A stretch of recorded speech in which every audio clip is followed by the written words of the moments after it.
Every morning at 7:14 a.m., for 68 consecutive years, 83-year-old Arthur Delaney sat down at the breakfast table of his small brick house in Pittsburgh, Pennsylvania, poured black coffee into a chipped blue mug, cracked exactly 2 eggs into a cast-iron skillet, and, before taking his first bite, touched the empty chair across from him with 2 fingers of his right hand. He had told no one in his life what the gesture meant.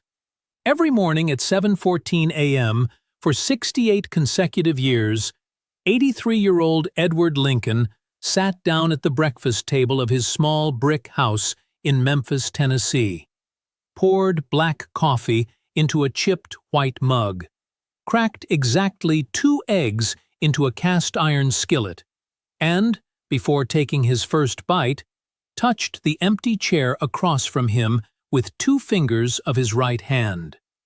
He had told no one in his life what the gesture meant. Arthur and Edward did not know each other. Arthur and Edward had never met. Arthur and Edward had been born 11 minutes apart at St. Catherine's Home for Unwed Mothers in Richmond, Virginia, on April 7, 1942, and had been separated before either one of them was 6 hours old. Neither of them knew the other existed. They had both felt the empty chair across from them every morning of their lives. And on Thursday, October 9, 2025, both men walked onto the Family Feud stage in Atlanta, Georgia, on opposing teams. And Steve Harvey, who had been handed an envelope backstage 4 hours earlier by a Family Feud casting researcher named Amira Jackson, was about to do something that would end in both 83-year-old men on their knees on the same studio floor, holding each other's faces in their hands. It was Thursday, October 9, 2025, at the Family Feud studios in Atlanta, Georgia. The Delaney family had flown in from Pittsburgh the night before. Arthur Delaney, 83, a retired electrician with 47 years at U.S. Steel. His wife Margaret, 81, a retired third-grade teacher. His daughter Rebecca Delaney Walsh, 54, a family physician. Her husband Thomas Walsh, 57, a high school principal, and their son Benjamin, 26, a structural engineer. Across the stage stood the Lincoln family from Memphis. Edward Lincoln, 83, a retired Pullman railroad porter and later a Memphis city bus driver. His wife Gloria, 79, a retired gospel choir director at Mississippi Boulevard Christian Church. His son Marcus Lincoln, 52, a federal public defender. His daughter-in-law, Aisha, 49, a pharmacist, and his granddaughter Zara, 21, a junior at Howard University. The 2 families had applied to the show completely independently. The Delaney family had applied in March 2025 for Arthur's 83rd birthday. The Lincoln family had applied in April 2025 for Edward's 83rd birthday. Both families had been booked, unknowingly, for the same taping day. Amira Jackson, the 34-year-old casting researcher who had flagged the Baton Rouge cemetery case 5 months earlier, had been cross-referencing birth dates on intake forms the night before when she had noticed something. 2 contestants, same birth date, April 7, 1942. Both men, both born to unwed mothers, both adopted. Neither had ever known a biological parent. The odds had seemed astronomical. Amira had pulled up the original adoption records, which had been legally unsealed in Virginia in 2019. It had taken her 3 hours. At 11:47 p.m., she had walked into the executive producer's office holding a single piece of paper.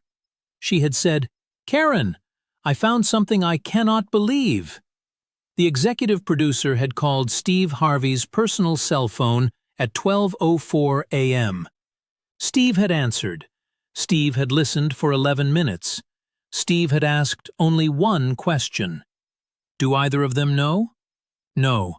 Steve had been quiet on the line for 14 seconds.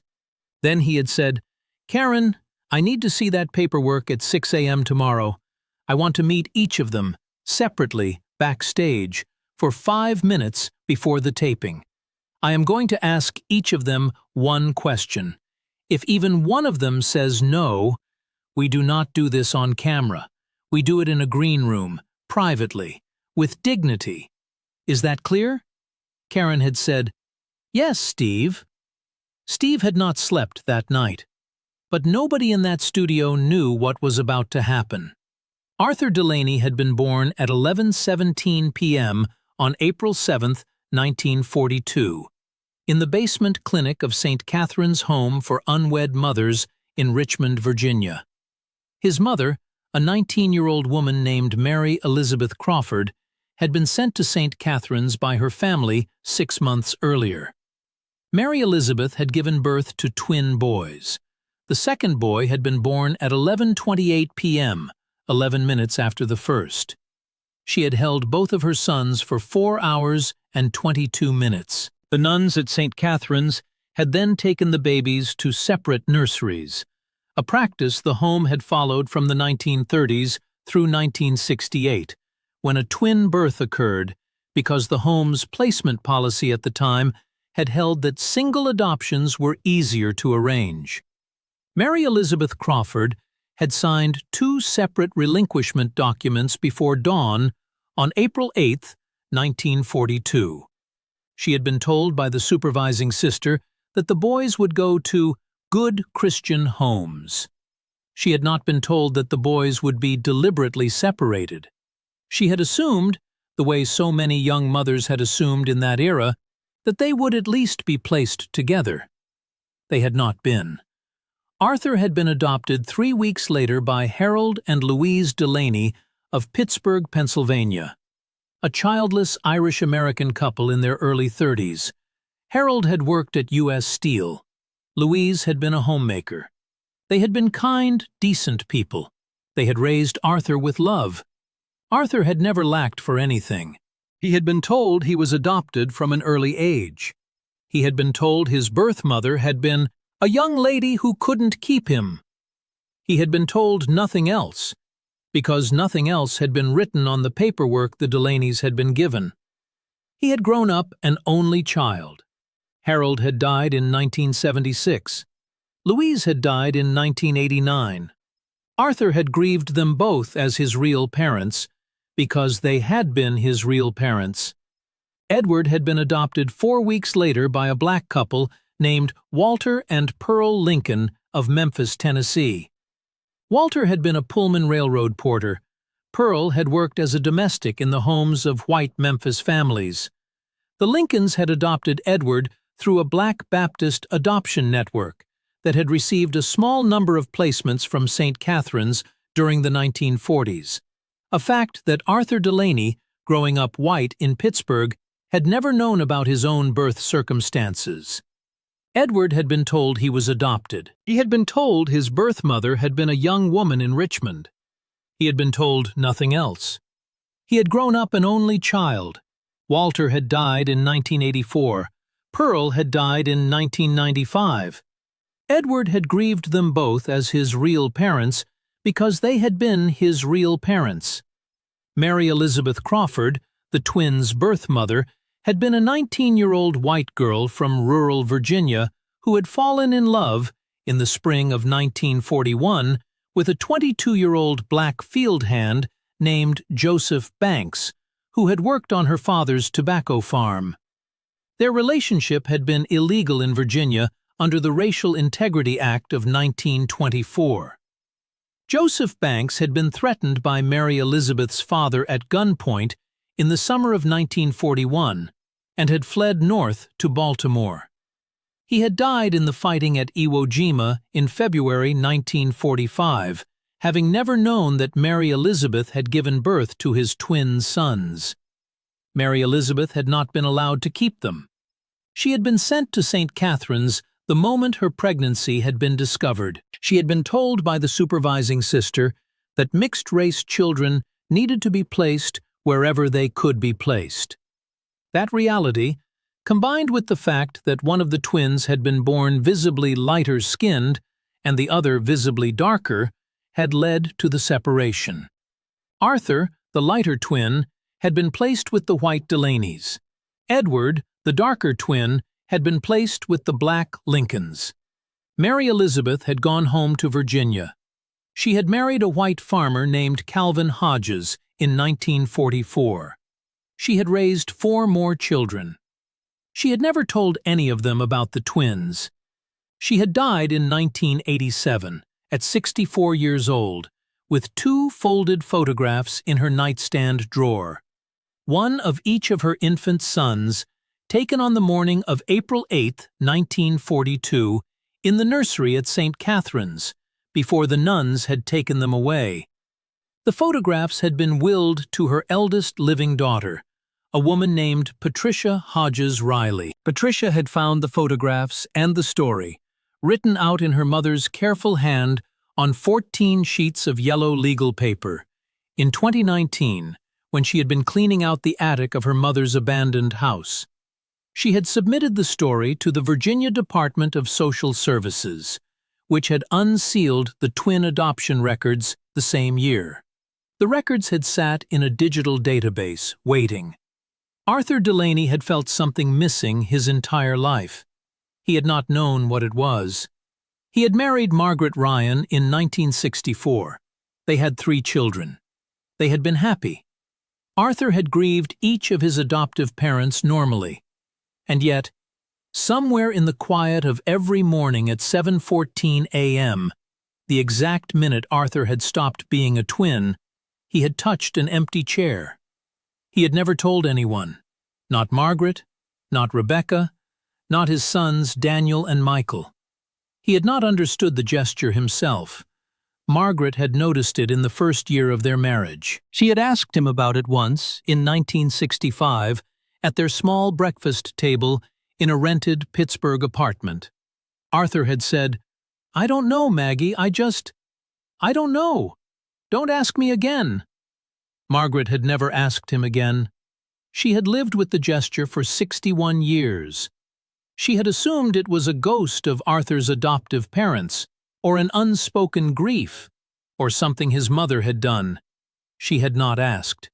Arthur had not offered. Edward Lincoln had felt the same thing. He had married Gloria Williams in 1965. They had 2 children. They had been happy. Edward had grieved each of his adoptive parents normally.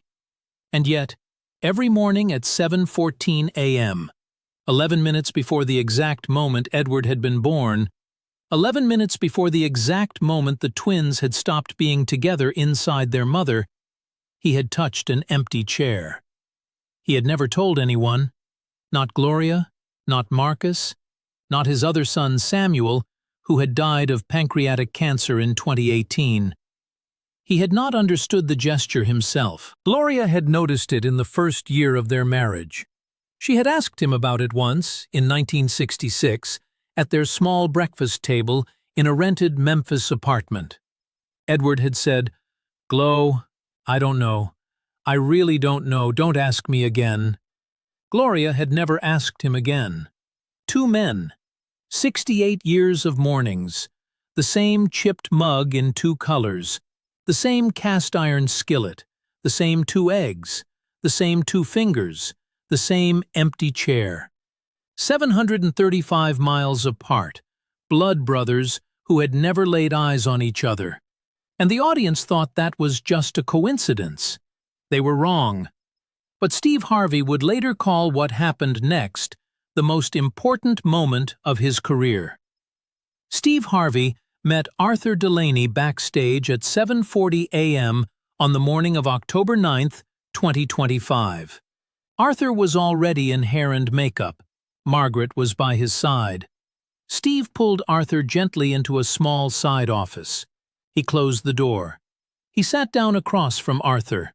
He said, very quietly, "Mr. Delaney, before we go on today, I want to ask you something, and I want you to take all the time you need to answer it. Have you ever wondered if there was somebody in your life who was supposed to be there and wasn't?" Arthur Delaney looked at Steve Harvey for 11 seconds. His eyes filled. His hands began to shake in his lap. "Mr. Harvey, every morning of my life, since I was a boy." Steve nodded. "Mr. Delaney, I am going to tell you something now, and I need you to breathe. Can you breathe for me?" Arthur nodded. Steve Harvey told Arthur the truth. He told him about the paperwork. He told him about St. Catherine's. He told him about Mary Elizabeth Crawford. He told him about Joseph Banks, who had died at Iwo Jima, and who had been Arthur's biological father, and who had been a black man. Arthur's face did not change. He did not argue. He did not say anything for 40 seconds. Then he said softly, "Mr. Harvey, I don't know why, but I have always known that part.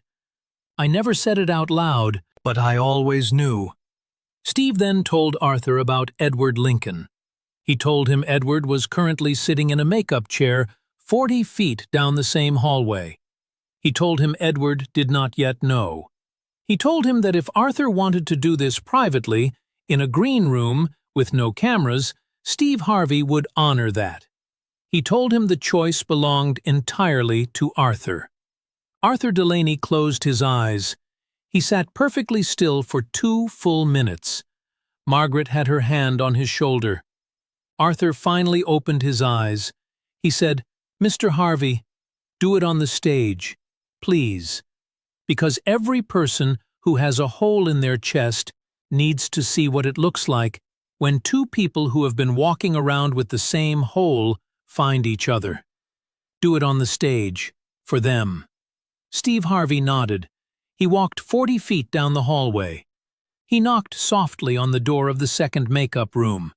He took Edward Lincoln into the small side office. He sat across from him.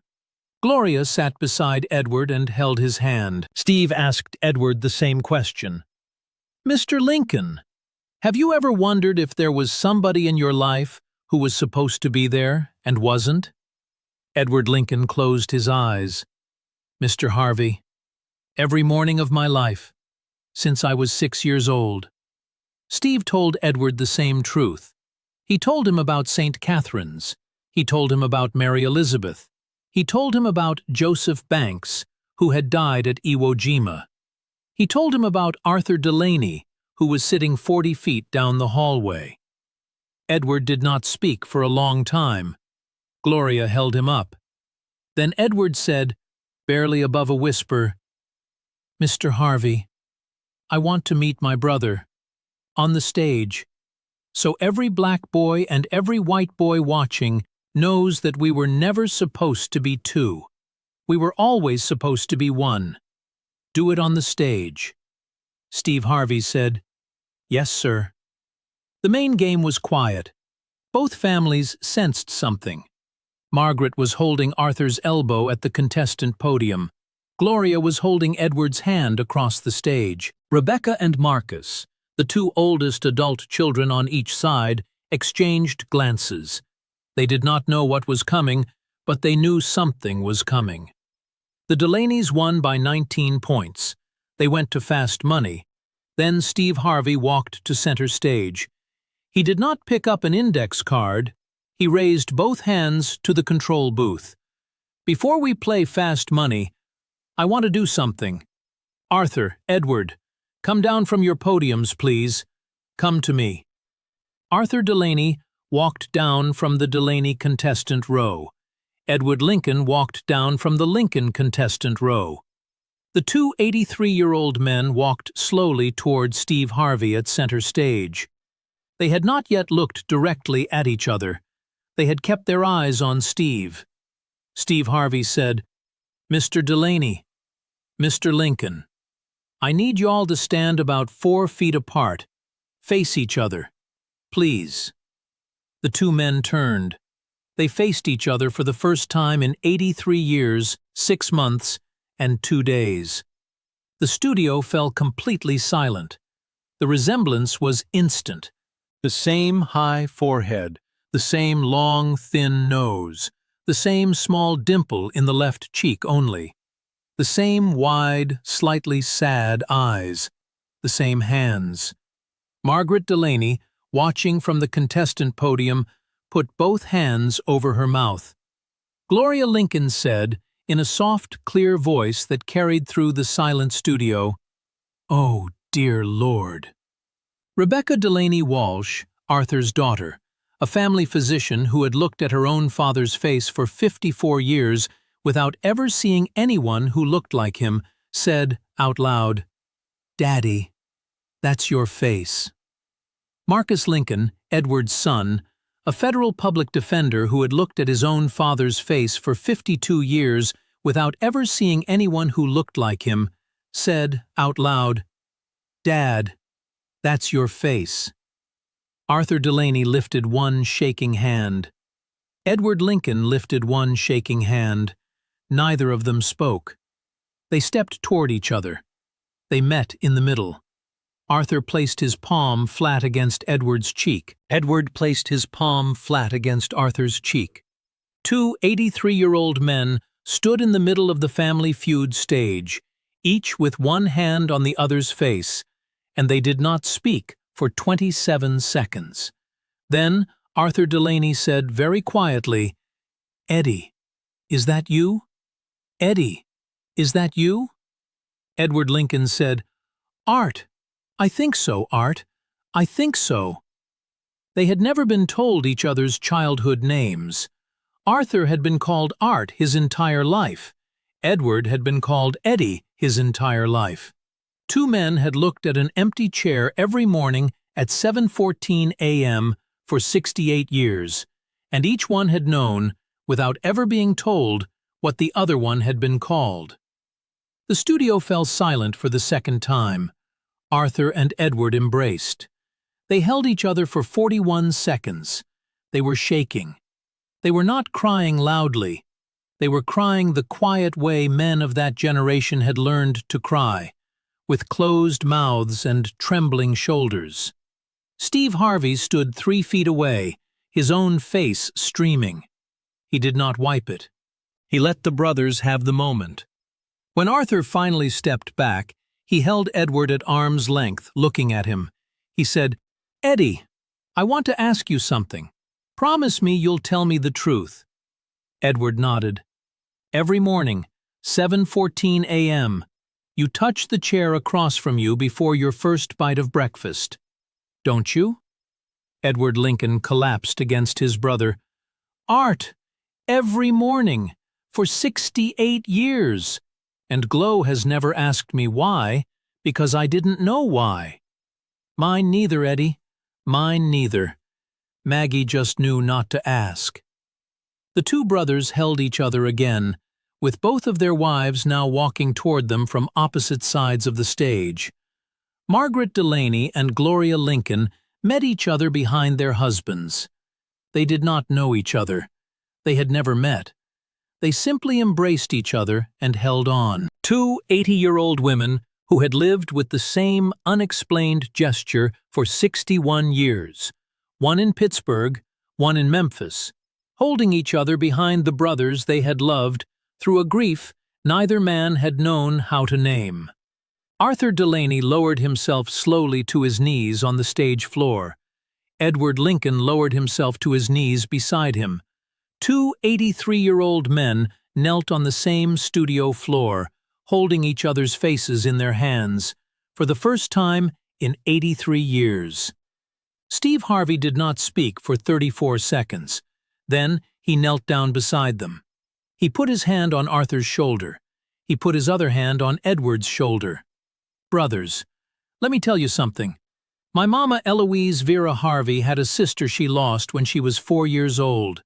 Died of scarlet fever in 1928. My mama did not know, until she was 61 years old, that her sister had been buried on a different day than she had been told. Her people had changed the date to protect her. My mama had been walking around her whole life with the wrong grief on the wrong day. When she found out, she sat down at her kitchen table and she cried for 4 hours. And then she looked up at me and she said, 'Son, the worst thing in this world is not losing somebody. It's losing somebody and not being told what you lost.' Arthur, Edward, you have been told now.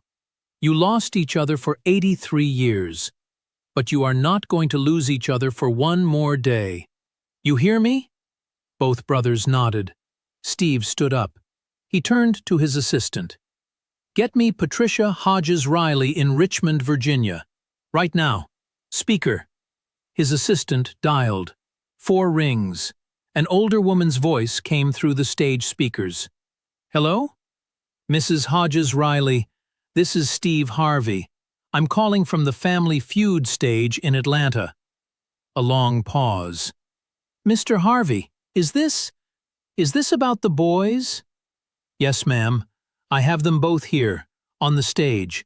They've just met for the first time. Patricia Hodges Riley, who was 78 years old and had been carrying her mother's secret since 2019, began to weep on the phone. She said, through tears, My mama prayed every night of her life for those 2 boys. She never stopped praying. Every night. Mr. Harvey, please tell them. Tell them their mama prayed for them every single night for 45 years until the Lord took her. Arthur Delaney leaned toward the speaker. He said, Mrs. Hodges Riley, this is Arthur. You are my sister. Arthur, yes, baby, I am your sister. Edward Lincoln said, Mrs. Hodges Riley, this is Edward. You are my sister too. Edward, yes, baby, I am your sister too, Lord God. Patricia Hodges Riley told them, through the studio speakers, that there were 2 photographs of them as newborns in her mother's handwriting, one of each, taken at St. Catherine's on the morning of April 8, 1942. She told them that she had kept the photographs in her cedar chest for 6 years, not knowing what to do with them. She told them that she would fly to wherever either of them wanted to meet. She told them that she had 4 more half-siblings, their biological half-siblings, her full siblings through Mary Elizabeth and Calvin, and that 3 of them were still living. She told them that their mother had named them, on the 14 sheets of yellow legal paper, as Gabriel and Michael. Gabriel had been the firstborn. Michael had been born 11 minutes later. Arthur Delaney said, very softly, Mrs. Hodges Riley, which one of us was Gabriel? Patricia paused. Arthur, you were Gabriel. You were born first. Arthur Delaney looked at his twin brother. Eddie, I was supposed to be Gabriel, and you were supposed to be Michael.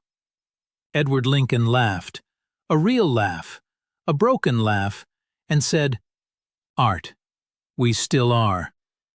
But Steve wasn't done. He stood up. He walked to the center camera. He looked directly into the lens. His voice was hoarse from not speaking for a long time. Everybody watching at home, I want you to hear me. There is somebody out there, somebody watching this right now, who has been walking around with a hole in their chest their whole life. And you have not been able to name it. You did not know what to ask for, because you did not know what was missing. I want you to understand what you just watched. 2 83-year-old men, born to the same mother, born 11 minutes apart, separated because one of them was lighter and one of them was darker, and 1942 in Richmond, Virginia did not know what to do with that. Those 2 old men touched the same empty chair every morning of their lives for 68 years, in 2 different houses, in 2 different cities, without ever knowing why. Because blood knows. Blood remembers. Blood counts the minutes from when it was separated. And if you have been walking around with a hole in your own chest, I want you to ask the question tonight. Ask your mama, ask your daddy, ask your aunt, ask the oldest living person in your family, because somebody in your family knows something they have not told you.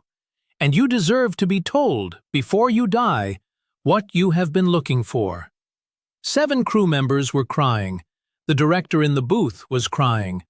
Carl Morgan, the The stage manager who had set up the empty folding chair for Sergeant James Holloway 4 months earlier was crying in the wings because Carl Morgan had been adopted himself at 10 days old in 1967 and had never looked for his own birth family. He would begin the process the following Monday. But Steve wasn't done. He walked to the Lincoln family's side of the stage. Marcus Lincoln, the federal public defender, had his arm around his daughter Zara. Steve put both hands on Marcus's shoulders. "Brother, your daddy just found his twin. You just found an uncle. Your daughter just found a great-uncle, 2 great-aunts, 4 cousins she did not know she had, and a whole other family tree she never knew was growing. Y'all are not playing fast money today." Neither family is. Marcus Lincoln nodded, unable to speak. Steve walked back to center stage. He stood between the 2 brothers, who were still kneeling on the floor, still holding each other. He reached into his inside jacket pocket. He pulled out 2 envelopes. Each envelope contained a personal check for $50,000. "Arthur, Edward, these are from me, not from the show. One for each of you. I want y'all to use this money however y'all want, but I have one suggestion. I want y'all to get a house together, somewhere halfway between Pittsburgh and Memphis, somewhere with 2 bedrooms, 2 breakfast tables, 2 coffee mugs, 1 blue, 1 white, since y'all have been drinking out of them for 68 years, and 1 big living room. I want y'all to have 7:14 a.m. together for however many mornings y'all got left. No more empty chairs. Do you hear me?" The 2 brothers nodded.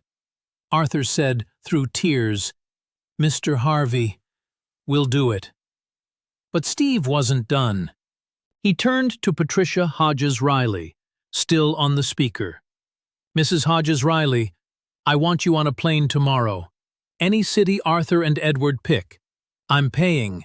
You bring the photographs. You bring your siblings. Y'all are going to spend a week together. The next week. I don't care what y'all had planned. Cancel it. You got 83 years to make up for. You don't got forever." Patricia Hodges Riley wept on the phone. Steve turned back to the center camera. He looked into the lens. His voice was very quiet now. "Let me tell you one more thing. About me. About 42 years ago, when I was 27 years old, I was living in my 1976 Ford Tempo in Cleveland, Ohio. 3 years in that car. I had brothers, I had sisters, and I had lost touch with every single one of them because I was ashamed of where I was in my life. I did not call home for 2 years. My mama would have taken me in a heartbeat. But I was 27 years old, and I was proud, and I was drowning, and I did not pick up the phone. When an old man at a gas station handed me $5 and told me, 'God's got a plan bigger than my pain,' I thought he was a stranger. I have told that story on this stage many times, but I want to tell y'all today that I don't think he was a stranger. I think that man knew my daddy. I think that man was somebody from my family line who recognized me 100 years after the fact by something in my face I did not know I had. Because blood knows. Family knows. We are never alone. We just do not know yet who is on the other side of the empty chair." 7 crew members cried. The whole audience cried. Priya Khan in the booth had not cut a single second of audio since the brothers had walked toward each other.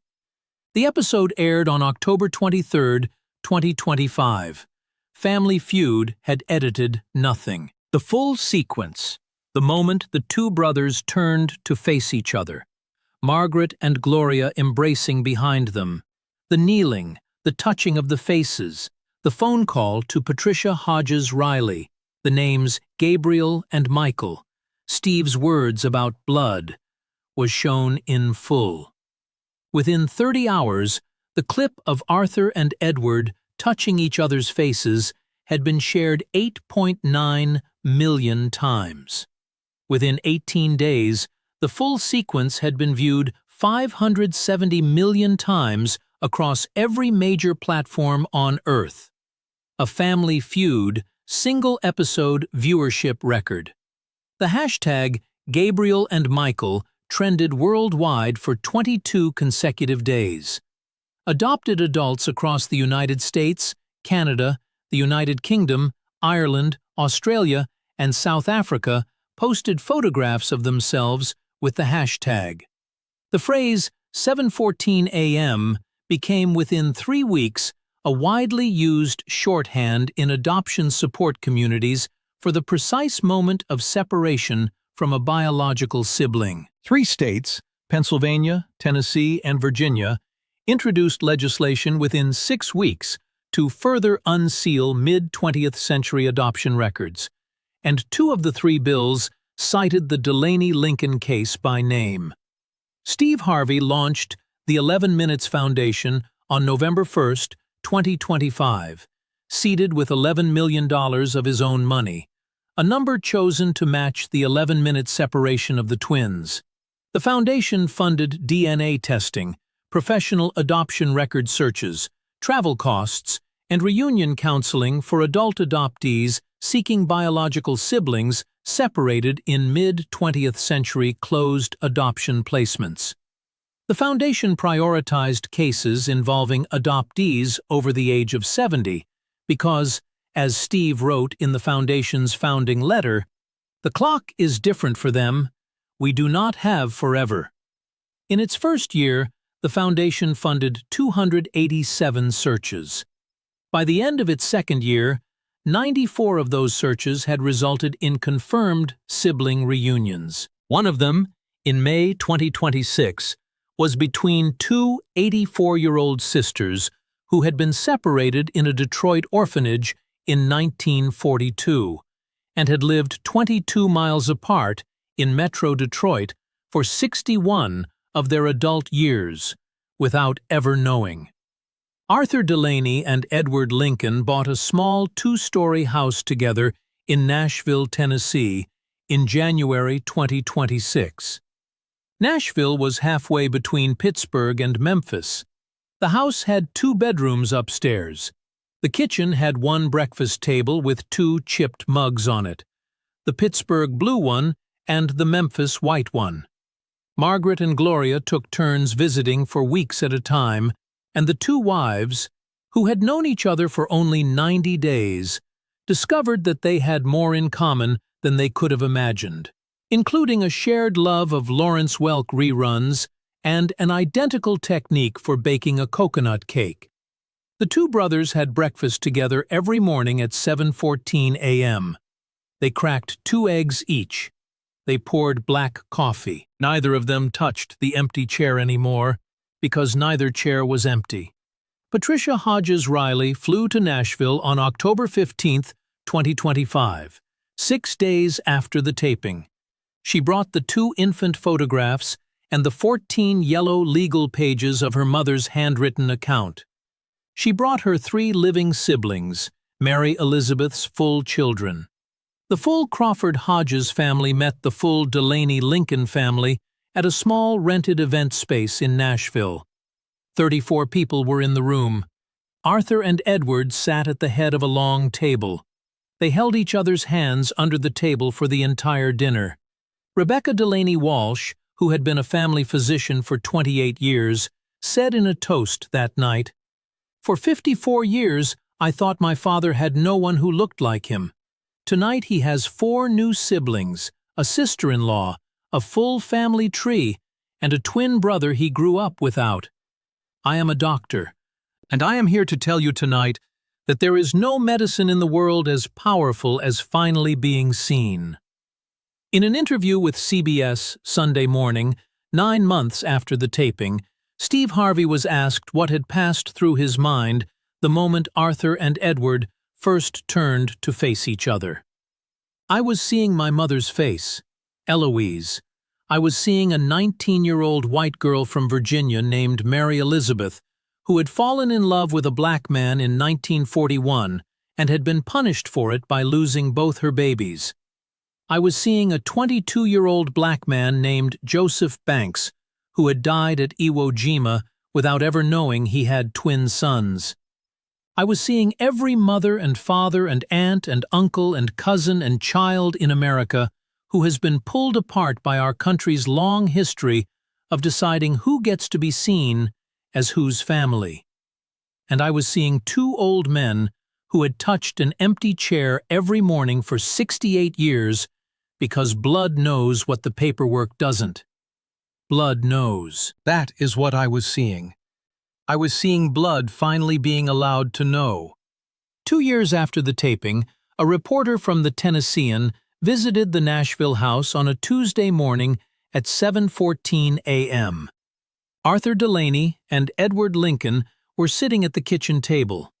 2 chipped mugs, cast-iron skillet on the stove, 2 eggs each. The morning light was coming through the eastern window. Margaret Delaney was seated beside Arthur. Gloria Lincoln was seated beside Edward.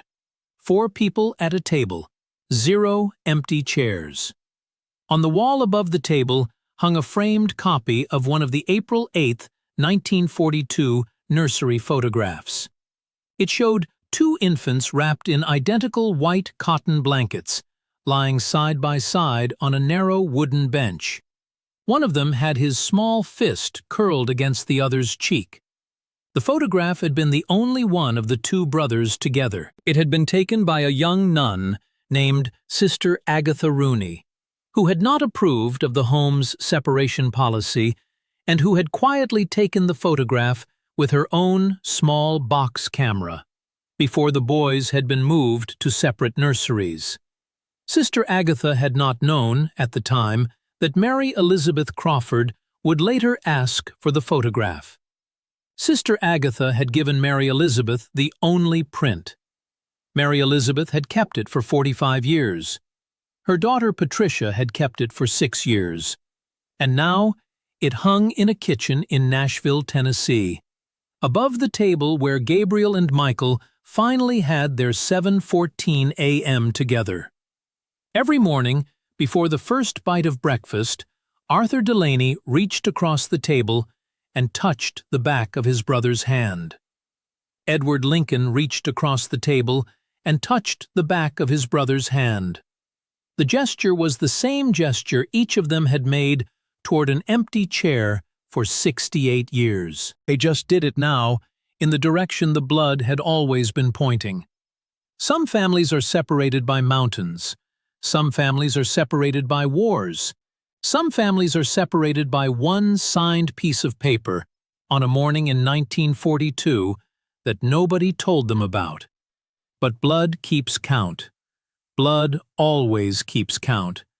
And sometimes, in the unlikeliest of places, on a television game show stage in Atlanta, Georgia, 83 years and 11 minutes too late, blood finally gets what it has been waiting for.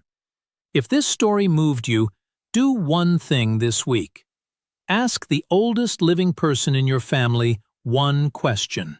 Ask them, "Is there anyone in our family I should know about that I don't?" Sit with them when you ask it. Don't rush. And then listen, really listen, to whatever they tell you. Because somebody in your family is holding a piece of you that you have been walking around without. And they are waiting to hand it back to you before they go. Then hit subscribe, because next week there is another story somebody out there needs to hear.